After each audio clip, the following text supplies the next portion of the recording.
Welcome back, ladies and gentlemen. 5.3 to 5.8 or 7? 5.7? I don't care. 7. We'll figure it out. It's 7. It is 7. So we're going to start with civil rights, and we're talking about other groups besides African Americans. Again, they're going to be the most important groups. At least they have. They have what? They started it all. They're not the most important. I feel group. like they're that you could argue that they were the most important. Like in this sense, but not just in a general Okay, sense. I apologize for offending you and ladies everywhere. Thank you. We're going to talk about the other groups that are just as important. The others. They are. And let's get into it. So we're going to go through Native Americans, Hispanic Americans, Asian Americans, Arab Americans, and Muslims. And then the next thing will be women. Let's do it.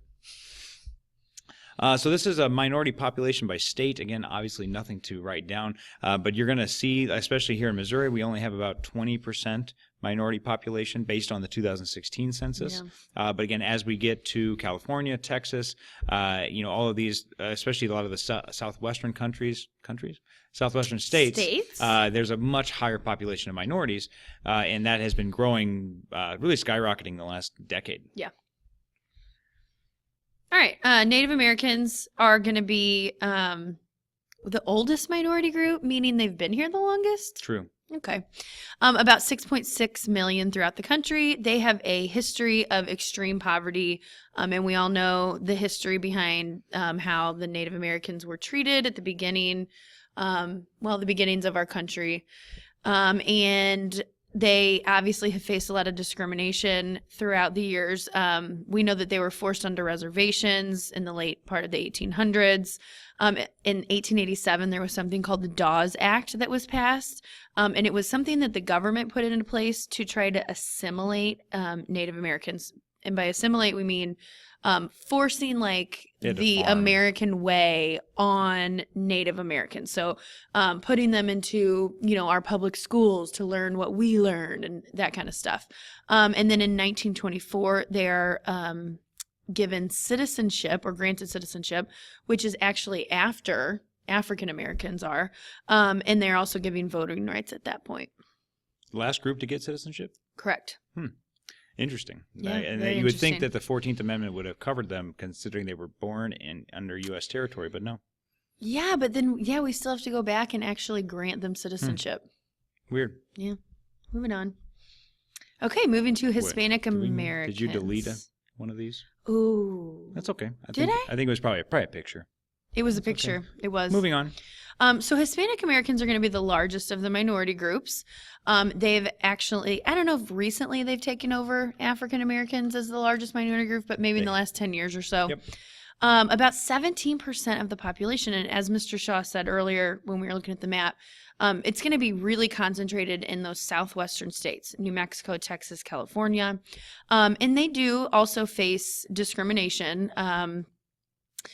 So back when we see segregation of public facilities, Hispanics are also going to be included in this, as well as African Americans. So they were also forced to use separate public facilities, etc.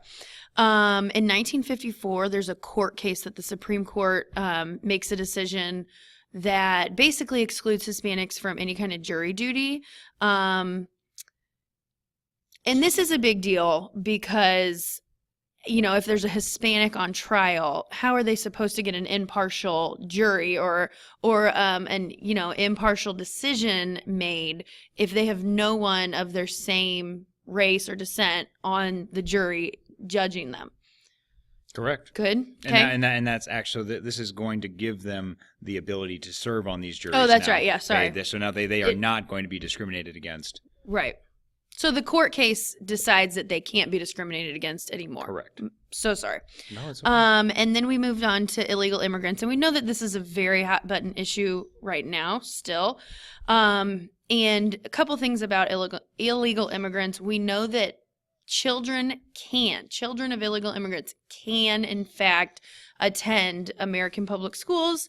And really, there's no consensus on national policy. So it's kind of up in the air. We know that they have rights, just being in the United States under the Constitution and the Bill of Rights. But it's difficult to say legally what really extends to them if they're not, citizens of the United States. Well, and a lot of people, like there's a law in Texas about children not children Yeah. of illegal immigrants not being able to attend public schools. Mm-hmm. And so the Supreme Court actually ruled there, say that children have nothing to do with this decision to come here illegally, and you are actually depriving them of their rights by not allowing them a free public education under the 14th Amendment. And the Supreme Court extends that and says, if we're not going to educate these kids, we are going to be in a population of ignorant people. And we definitely don't want that happening either. So they say, illegal immigrants, children can definitely attend public schools. All right. So Asian Americans is actually the fastest growing minority group. Again, there's about 20 million, which is about 6% of our population. The Chinese specifically have faced numerous instances of discrimination, going all the way back to 1882 with the Chinese Exclusion Act. Specifically, we've seen discrimination in education, jobs, housing, and in naturalization. I believe that it was until maybe in the 50s they finally they rescinded the Chinese Exclusion Act. And again, a lot of people were worried about the Chinese coming and taking jobs, but we had the Chinese workers to thank for building the Transcontinental Railroad, things like that. There were a lot of people that were doing a lot of good work. Unfortunately, there was just a lot of opposition to them by mostly white workers, working class people in the late 1800s, early 1900s. It leads us into one of the most famous Supreme Court cases. It's not required, but it is a really interesting one. It's called Korematsu versus the United States. There was a guy by the name of Korematsu. He was actually Japanese Mexican American. Oh, I didn't know that. And yeah, I know, right? Yeah. He pretended to be Mexican to avoid going to the internment camps. And what ended up happening was they found out that he was actually Japanese. This is after World War II, or during World War II, after Pearl Harbor. So they were putting all Japanese people, or all Japanese Americans, about 2/3 of them were actually citizens, into these internment camps. Korematsu was one of them, found out that he was lying, and he said that they did not have the ability to essentially put people in prison for no reason. Again, we're talking about no due process, things like that. Fourth Amendment, all kind, like 14th Amendment especially. So many violations. So the Supreme Court ruled that it was constitutional, again, during times of crisis. So, and that was a really monumental decision at the time. It reminds me of Schenck a lot, because you talk about during wartime, things are just out the window. Your rights are very limited. So by the 1980s, though, Reagan actually issued apologies and payments of $20,000 to everybody that was interred during World War II. Yep. Okay, moving on to Arab Americans and Muslims. So we consider this the most feared minority group, and for obvious reasons. They face a lot of discrimination and a lot of bias since September 11th and the attacks that occurred. Discrimination in employment, housing, education, all of the above. Right after 9/11, a large group of Arab Americans faced illegal detentions. The FBI detained almost 1,200 people as possible threats to national security, and most of those, I think it was like 3/4 of them, were Arabs or Muslim. And so obviously this is a major violation, again, of rights that we all have here in the United States. And under these detentions, with these detainees, they really lost their freedoms, including, their habeas corpus rights, where they weren't even told why they were being detained, and they were held for much longer than a couple days, which is, the normal amount of time that Americans usually have. So a lot of these rights were kind of thrown out the window because we're in a national crisis or in a national emergency, and we know that a lot of Arab Americans and Muslims continue to face discrimination today. And I feel like a lot of it is just from not knowing. Yeah. We were talking about in my class about how you just really don't. There's not a big population of Arab Americans around St. Peter's or say Oro Fountain. So even around us, there's not a lot of if you met normal people. Yeah, I mean, absolutely. Just like there's crazy Christians that are yes. committing so terrorist acts all over the place. Yeah, it's just like the internment camps where it's like a small group does one thing and then you kind of blame it on. Yeah, the entire religion, and that's just not how it's supposed to work, right? Yeah. You generalize, Anyway, don't do that. All right, so that gets us into 5.4. We're going to talk about women's rights, and she's been looking forward to this. I might not even get to talk during this time. I don't know. We'll see. It's my decision. Oh, here we go. All right. So we're going to talk about the battle for the vote, the doldrums, the second feminist wave, women in the workplace, and then sexual harassment. Doldrums? I had to Google it. There you go. All right, so you want to do this? Yeah, let me start. Okay, all right, sure. So women, obviously, as we've talked about, you guys learned about U.S. history, they had very few rights from the origins of the United States through the early 1900s. You can't buy a house, you don't own property. Your husband is essentially like your dictator. Sure. You essentially got passed from your dad to your husband. Yes, and like even in a divorce, you have no rights. Correct. You get the kids, but you don't get any money, you don't get the house. It's just so awful. And I thought that was weird too, just because like you would think that if you got the kids, you would have a lot more power in the divorces. Right, but like the guys, like women who were even in like abusive relationships, they couldn't leave. They couldn't, or it was difficult for them to leave if the man didn't allow it. Right. Anyway, so all these horrendous things are happening to women. And so there is a group of women who get together at Seneca Falls, and they kind of start their own Declaration of Sentiments and Resolutions. And they call it a declaration because they mirror it off of our own Declaration of Independence, and it's really starting the push for women's rights. And ironically, there was only one signer that lived to vote. That was a signer of the Declaration of Sentiments, and then she lived until 1920 when they passed the 19th Amendment, and she was the only one that got to vote. Out of, I think, how many? Do you remember signers? Like 80? Yeah, it was not that many. Like that. It wasn't as many as I thought it was, and there was a mix of men in the signers too. But that's a long time. 50, that's 70 years she lived. Yeah. I think she was like 18 when she was, or 19. Cool, man. Anyway, so we see a lot more, progress with the 19th Amendment that was passed in 1920. As I said, Western states actually allowed women to vote a lot sooner. What was the first state? Wyoming. Wow, it looked like we planned that. It was. Again, so you see a lot of really like awesome advances. A lot of people, though, they're worried about the right to vote. They are worried about the family structure, the American family deteriorating. Yeah.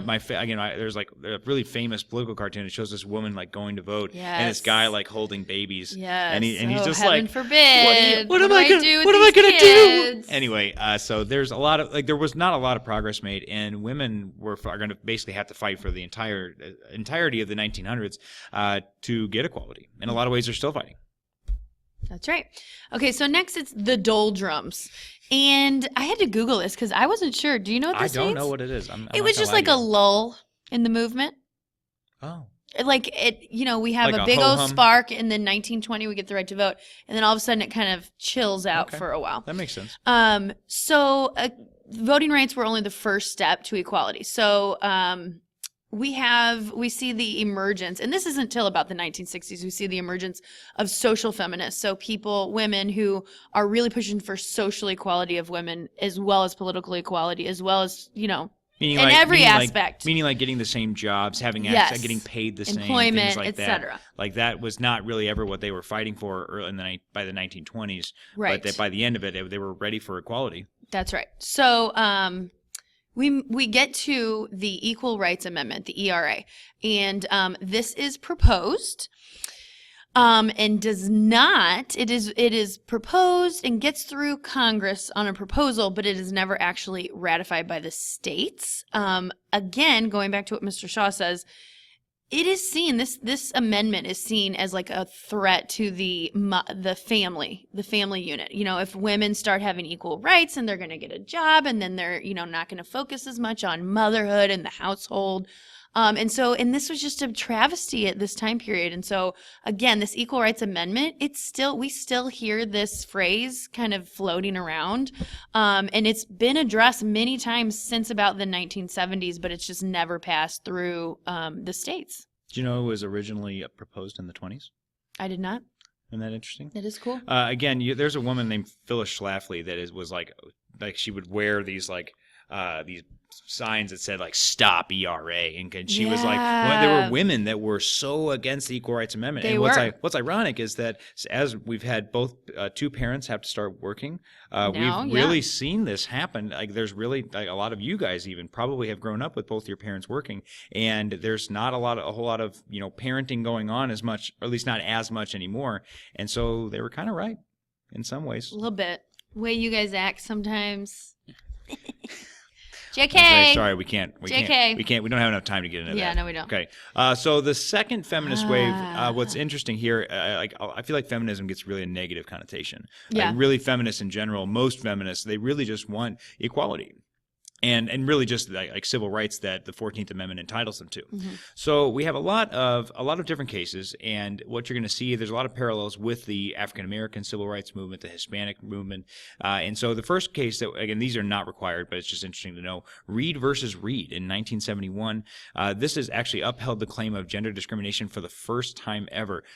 1971. Yeah, holy my cow. goodness, that is way too long. Yeah. Craig, I actually meant to look that up. Do you think, was there a relation there to the Reed? Do you look that up? I didn't look it up. Anyway. I also meant to look it up, but I forgot. Okay. Anyway, moving on. Craig. Ooh, there you go. Craig v. Boren determined an intermediate scrutiny standard for determining gender discrimination.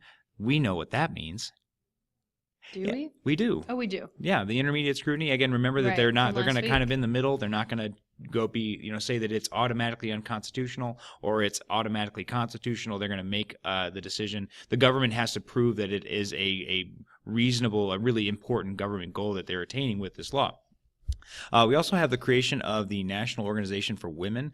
That's early in the 70s. That is going to be really important too, because we're seeing women. And that was actually created a little bit earlier, but they're really fighting for this equality for women. And you'll find it in the workplace. Really against sexual harassment too. Like there's a lot of things that women had just been putting up with for a while. People were like, "Oh, boys will be boys," and and that's boys will be good human beings. Right. Well, we try. Some of us try. Anyway, so that's really what you need to know about the Now movement. It's not overly important, like for the AP exam, I'm sure, but it's just interesting to know what was going on. And then we also see the Reeds were married. What? Yes, their adopted son passed away, and Sally and Cecil Reed both sought to be named the administrator of their son's estate. So they were separated. They were separated, and because the law was that the male over the female, but she sues. Look at that. And so what is the conclusion? Gosh, wouldn't that be that would be an awkward The court held case. that the law's dissimilar treatment of men and women was unconstitutional. Look at that. Anyway, so we're going back to the 70s. The Equal Rights Amendment is they pass it again, but it is not ratified by the states. Actually, they put a time limit on it. It's of 10 years to allow the 3/4 of the states to ratify. Virginia apparently is on the verge of ratifying this amendment this year. So if they get it was 2 states short of ratification when the time ran out. So if they can get it again, if they basically Congress would have to remove the time restriction, and then if Virginia passes it, we could have an Equal Rights Amendment. I'm sorry, 3 states short. Oh, okay. Well, that's okay. But now Virginia would be the last state, and that could be added as our 28th Amendment. Cool. That'd be cool. Women in the workplace. Here we go. So we've all kind of heard the whole wage discrimination with women. So what we're saying is median weekly earnings for women working full-time are 83% of those for men working full-time. Correct. Per week. Correct. So there is a discrimination when it comes to what women earn in the workforce, and that is still a current issue. Okay, employment, the Civil Rights Act kind of largely cuts down on discrimination when it comes to sex or gender when it comes to employing people. And there's also a piece of legislation that is passed in 1978, which is called the Pregnancy Discrimination Act. And it just, employers cannot discriminate against women when it comes to them deciding to plan a family and get pregnant. So you can't not be hired because you're a woman and that you may have to take off 8 weeks to have a child or whatever it might be. Or even if you are pregnant and you're interviewing for a job. Yes. Like if you found that they didn't hire you because you were pregnant, you would sue them so fast. Yeah, you could really have a lawsuit on your hands there. Based on the Pregnancy Discrimination Act of 1978. Right. And it also says something like women are allowed to use their sick days to use for maternity leave and stuff like that. So there's a bunch of parameters around it. And then we moved to education, and basically in the 90s, women start, saying we want to be involved in the military, et cetera. And there is a Supreme Court case that it happens in Virginia, and a woman is basically excluded. Women in general are excluded from joining the Virginia Military Institute, and it's historically been an all male institution. In 1996, the Supreme Court declares that that is unconstitutional, and so women can now. And the Citadel in South Carolina is also, right after this was decided, also started letting women in as well. So in an education sense, women are also gaining more rights. And then for military service, women currently make up about 15% of active armed services. And then in 2015, the Secretary of Defense lifts a ban on women in combat. What's interesting to me is that they did not actually declare it unconstitutional to keep women out of like men's clubs. Yes, that's which right. is ironic Yes. because in men's clubs, that's where a lot of deals get done Yeah. For like businesses and stuff like that. And Yeah. the Supreme Court upheld that it was okay to Because exclude it's women a from those. private institution, they can pretty much make the Correct. decisions on their own. There's a Correct. lot of championship golf clubs that are members only and that women are still excluded from. I don't think I knew that. Yeah. All right. So the last one that we really need to talk about with women is sexual harassment. And I feel like this is definitely the hottest topic in a lot of ways, just because Hashtag Me Too movement. Right. Well, again, even that gets a bad rep too, because there's a lot of people that come in and they try to take advantage of the situation when there is an actual problem with sexual harassment in the workplace. So, by the Civil Rights Act of 1964, all forms of gender discrimination are forbidden. So what does that mean? In a lot of ways, it means that women cannot be harassed at work. But what does that mean specifically? Like, you cannot create an environment that is hostile. Even if a woman or even a man, actually, though, if somebody feels that the workplace is hostile, that's all that matters. It's not like what your intention was. Like that's like you'll see like Family Guy make the joke all the time. It's like somebody makes a joke that is like not supposed to be, like sexually harassing anybody, but somebody if they take it as sexual harassment, that's all that really matters. Yeah. Retaliation is prohibited. Which means that if somebody, say for example that myself or Ms. Womack sued the school for sexual harassment or not dealing with sexual harassment, okay, we're not going to do that. We're not going to do that. Yeah. Anyway, but it's like even if we didn't report it to Fort Zumwalt, we would not get in trouble. We could not get fired. We could not get punished in any way for doing that because of the Civil Rights Act of 1964. Again, this is really prevalent in male-dominated fields. Sexual harassment being prevalent. I mean, things like the military. Military is bad. probably It's the worst, guys. It's I mean, bad. you'll see it all the time, and it's like they cover it up. Ugh. Yeah. Well, and they don't know how to deal with it. Like so much of it happens. Military has a different court system, right? And it's just dominated by males, and so it's like we don't even know how to deal with it. So, and that's the kind of part of the problem that we deal with sexual harassment is that it's been going on for so long, and women have just been dealing with it for so long. And that's what we see with the Me Too movement is that women are finally coming forward, and it's amazing that we're finally dealing with this problem that has been pervasive throughout American history, and. I mean, I guess we're going to have to actually deal with it this time. We have to start confronting the situation. Right. We can't just keep sweeping it under the rug. A lot of people don't like talking about it, though, just because it's awkward. And we found that like whenever people don't talk about things, specifically white people or white males get uncomfortable, that people's rights start to go away. That's right. Yes. All right. So we're going to talk about older Americans, people with disabilities, and LGBT Americans. All right, we're going to cover a bunch of stuff. That's okay. Civil rights and gray in America, civil rights and people with disabilities, and LGBT. We already said that. Okay. So grain of America, just meaning that our population is very much aging. We know that through modern medicine, people are living longer, right? They are getting to an older age before we die. 46 million Americans are over 65 years old. Well, it's the baby boom. It's the baby boom population. So it's those people that were born right after World War II, and they're still hanging on, man. This is the fastest growing portion of Americans right now is the people who are getting older. So we see a problem. You guys know what Social Security is? It's an entitlement program that our government, pays back older Americans to get out of the workforce so that younger Americans can into the workforce. But anyway, in the 1930s, we set Social Security age at 65, and it's a very arbitrary retirement age. Sorry, so you can start collecting Social Security at 65, and it's an arbitrary age. It's never been put into law. It was just kind of like here's the age, and when people are 65, we'll start giving them Social Security, and so it was never really meant to be an adequate income to live luxuriously off of. It was just supposed to kind of support you in your the later part of your life. And so anyway, as we know, it's becoming a point of contention because we have so much debt. Well, and a lot of people are they get to 65 and then they're like, okay, you have to retire now. And they're like, I have no money. Right. What do you want me to do? Yeah. And that's why you'll see, it's really sad, honestly. You see people who are well over the age that they should be working. And they're still working. And they're still working because they have to, or they don't have good retirement plans, or they haven't planned well for it. And then some of the problem is that older Americans have difficulty finding jobs because of age discrimination. And it's really, there's limited protection in law. A lot of people don't see it as a huge issue.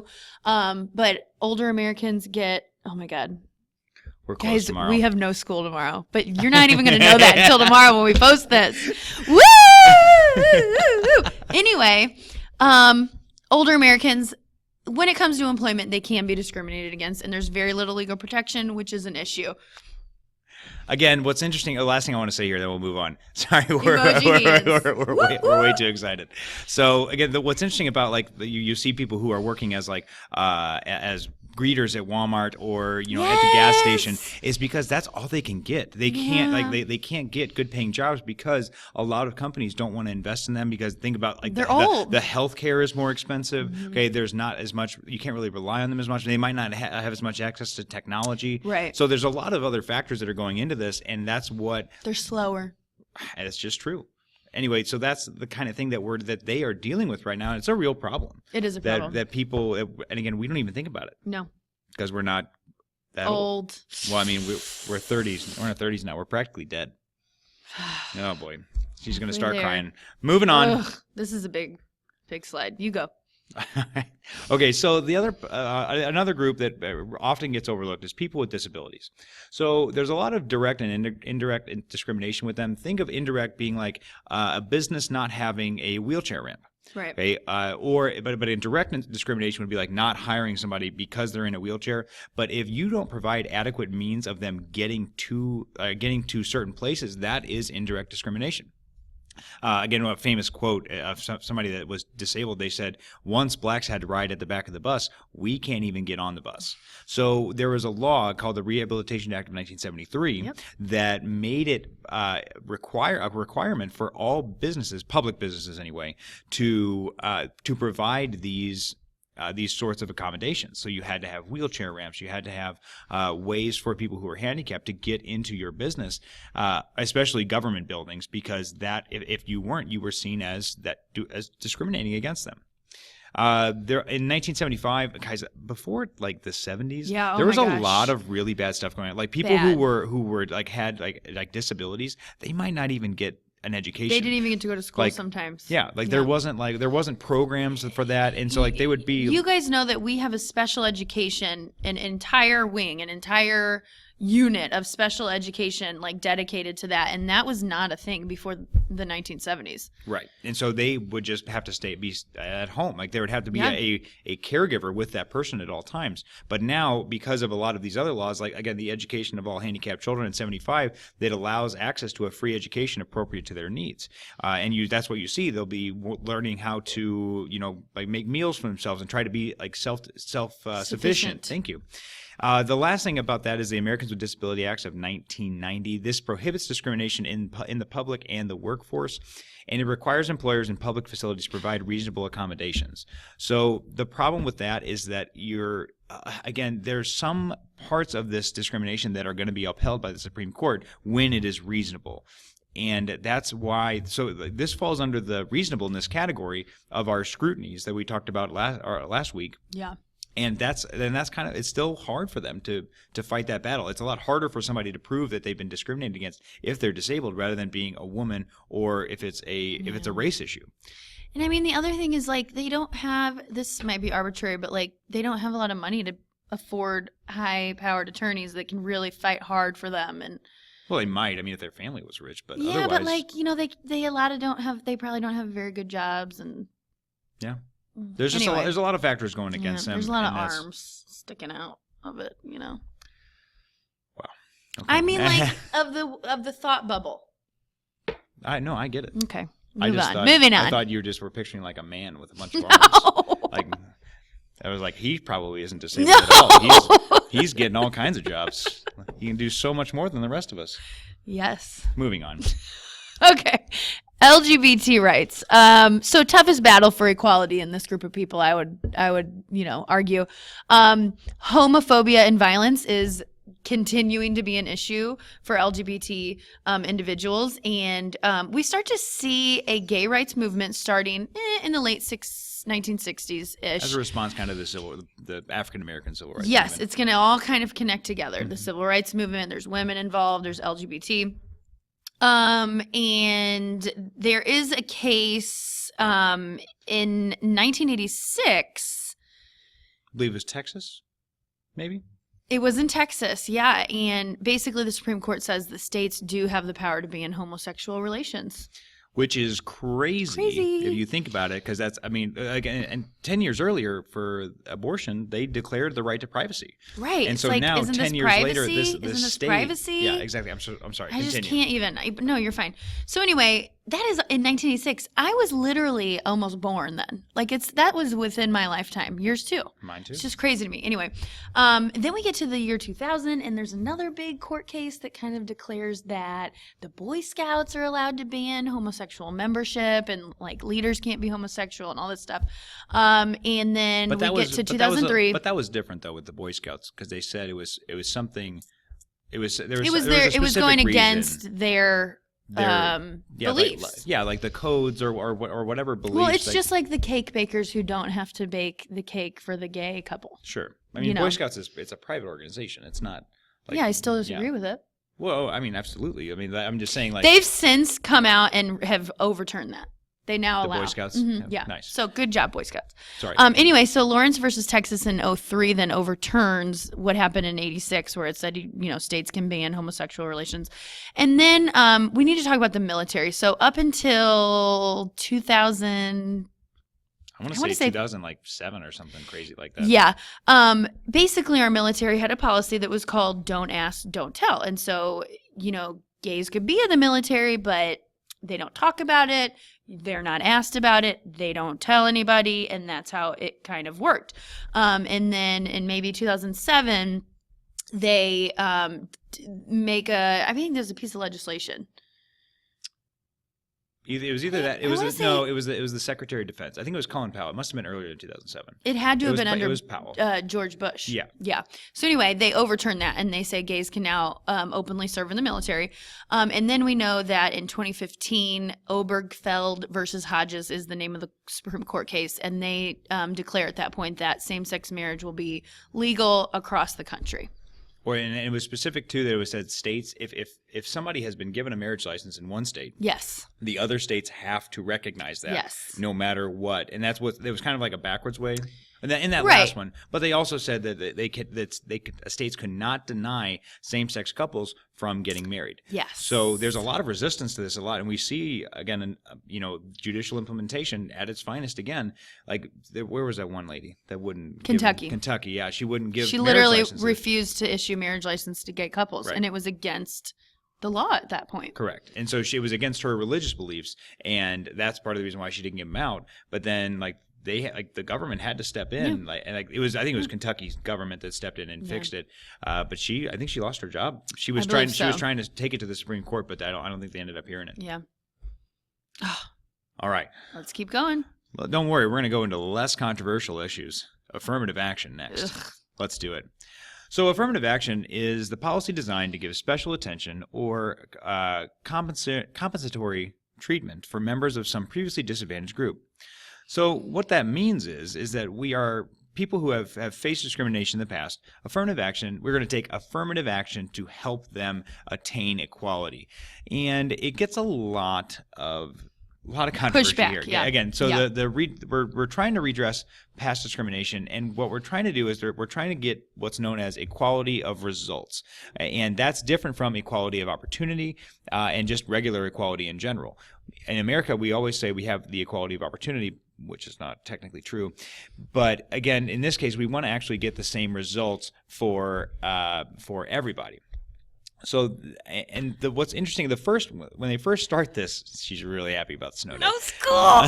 Again, when we first start this, they start these employment places and colleges. They start setting quotas and special rules, Right. And that's really controversial because you're essentially saying, okay, we're going to reserve these 10 spots for minorities who have faced discrimination in the past, and then what happens if somebody who is less qualified, okay, a minority is going to get in to some prestigious school over a white person who is more qualified than them? That is where the controversy comes in. So that's the main thing. People think a lot of people think that is what leads to what's known as reverse discrimination. Yes. Okay, which is where whites will get discriminated against based on Just 'cause affirmative they're white. action policies. So again, we've already talked about it being controversial. Yeah. I don't know if it's on the next slide. Oh, so let's go ahead and talk about that. So Sure. that's what I was getting into. The Regents of University of California versus Bach. Not required. Not required. It's an interesting one, though. Yeah. It's exactly what happened. Bach found he had been rejected from the University of California twice, and he found out that his scores were significantly better than most of the minorities. His scores were in like the 97th percentile, and the average minority score, I think, was in like the 40s or 50s maybe. And that's what the University of California, they set aside 10 spots just for minorities. And so he sues, and the Supreme Court rules that they can't just like reserve places. They can't have a quota. But they can weigh race or ethnic background as one element of submission. Yes. So they said that the University of California had to admit Bach to the program, but what they were doing was okay, but the way they were going about it was not. Right. So they wanted to have that affirmative action to help minorities, but they can't have quotas. The last one was Adirond Constructors versus Pena in 1995. Again, there were federal programs classifying people by race. They specifically said if they had these federal programs classifying people by race, even if that classification is for benign purposes, it should be presumed to be unconstitutional. So this is what really establishes the what is it called? I lost it. It's gone. Affirmative the scrutiny? action? No, scrutiny. Oh, yeah. Intermediate? No, the big strict. one. The strict scrutiny. Okay, it's not what establishes it, but it kind of gets into it again. Yes. It's the inherent. I don't know. Inherently. Whatever it was, I don't know, guys. I'm sorry, my brain's fried. Okay, no school tomorrow. So the strict scrutiny, the inherently whatever it is. Okay, Inherently. No, I don't know. It's either. gone to. Okay, so. They're going to be so mad at I this know, part. I'm sorry. We're sorry, guys. Okay, Skip through. Again, this is what is kind of showing us that strict scrutiny, that if it's a race problem, that it has to meet certain criteria. And this is going to, unfortunately, limit the potential impact of a lot of affirmative action programs. Yeah. And same thing with the Regents of University of California case, because they can't use quotas now. But how are they supposed to complete this affirmative action? It's tough. It's tough. What's interesting, what you guys should know, is that a lot of studies done on affirmative action has shown that the potential benefits for minorities are staggering. Like it provides a lot of opportunities for all minorities that have been discriminated against in the past. While it might hurt the whites or like the white people that are involved a little bit, it is negligible. Isn't that interesting? Look it up. It is. Oh, yes, we're almost done, guys. Last ones, guys. Go. Civil rights and democracy, civil rights Just and a the couple scope of things. government. A couple things just to wrap it up here. Civil rights and democracy. So we know that equality is a basic principle of democracy. Now, We also believe that there should be, per one citizen, there should be one vote. Everybody's vote should count. Unless right? it's the presidency. Everyone has a voice. However, sometimes the ideals of democracy can conflict with individual liberties, etc. And also, democracy tends to favor majority rule. And so we forget, even though it's one of our principles, we forget about minorities. It was inherently suspect. Oh, inherently suspect. He remembers. So anyway, democracy tends to favor majority rule, and it is irresponsible of us as Americans to then kind of shut out the rights and the needs of minority groups. So again, minorities can threaten majorities. Even though women have 51% of the population, we have been discriminated against since the beginning of our country. African Americans, we know how much they were discriminated against in the southern states. They were majorities at the time, and they were majorities at the time in those southern states, and they were still discriminated because the inequalities in society served or was best for the dominant group at the time. Reminds me of Letter from a Birmingham Jail. Oh. It's so weird. You have to read that. 5 pages, front and back. So anyway, then we move to the power to vote, and this obviously gives minority groups much more of a voice. And so before minority groups actually gain the right to vote, they have to use other resources like the First Amendment, and our rights in the First Amendment, our right to assemble and to protest and to speech. And that is how they kind of fight, they and we fight to gain those voting rights. It's interesting. Yeah. This is an interesting chart, again, so kind of showing you respect for minority rights. I believe this is a poll. So the author of this was polling people and asking how much they thought their country had respect for minority rights. Okay. Or percent rating of respect for minority rights as very important. Okay. So Israel was at the top. Interesting. 77% said that they thought that they did respect minority rights. Look at Japan. Yeah. 11%. I guess the minorities, there's really probably not a big minority in Japan. But again, you see the United States is at 62%. Yeah, but guys, if you look, the United States is a melting pot. I mean, we have so many different groups of people here, and not a lot of countries are like that. That's true. And we're a large, large, large country. You would hope, with as diverse as we are, that we would be at the top. Yeah, well, unfortunately, that's not really the case. Guys, the last thing here. What about limited government? Okay, remember that we want the government. Like a principle of American democracy is limited government. But we've seen now, in order to get civil rights for minorities, we really need the government to be large and in charge. Because states just don't listen. They just don't apply what is necessary. So the federal government has to step in. Well, and it just goes back to like different opinions. People have different opinions about what our democracy should be.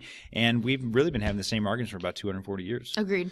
Again, the civil rights laws increase the scope and the power of government. Again, but again, the trade-off is good because more people are getting rights. Mm-hmm. We've dealt with so many things that the founders could never have envisioned, and that I don't think that they would want. You would think that they wouldn't want limited government anymore.